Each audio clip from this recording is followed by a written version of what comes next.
I show up, and the first thing Randy says, I like the way you dress. I thought, all right, I'm home. The DJs that we met along the way liked that song. It was 8 minutes long, and nobody had ever done that before. And the DJs were like, thank you. I can get up and take a whiz. We were on the show with Lacey J. Dalton, Big Al Downing, Reba McEntire, George Strait. Wow. All unknowns at the time, and Alabama. Nashville knew nothing about bands in those days.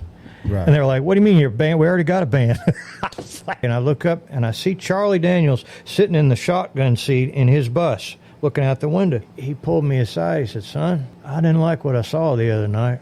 Ain't none of my business, but I think you need to know this. I said, what's that? He said, don't ever be ugly to anybody. No matter how bad you feel out here, don't ever be ugly to anybody, because it'll pay off later in life like you can't believe. To me, it's you and Randy and Teddy and Jeff. And I think a lot of people feel that way. But they ultimately are confused. I don't really think it came from any of the band members, to be honest with you. I think there was some powerful voices in the right ears. RCA could have put $1 billion behind Alabama, but if we couldn't have pulled it off live from what we learned in the Bowery, yep, we wouldn't have had the success. And when I got there, I'm this, punk-ass kid that plays rock and roll drums and doesn't sing.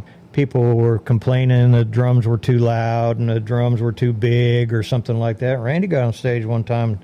He goes, look, this is Mark. He's our drummer. He's here to stay. If you don't like it, you can leave. Hank was in Alaska. The label wanted us to do a special Alabama and Friends. Well, Hank dropped what he was doing and flew all the way back from Fairbanks to do that special. I thought, now that's pretty cool. The piano player is not on the album cover, but you are. The purest album we ever did was Feel So Right. I think that has got some songs on it that was the direction we should have gone. We didn't really know the business aspect of it, so I think that's where that confusion for people comes in. I just want people to have clarity on it. I think it's important. I'll be honest with you. As far as to what happened,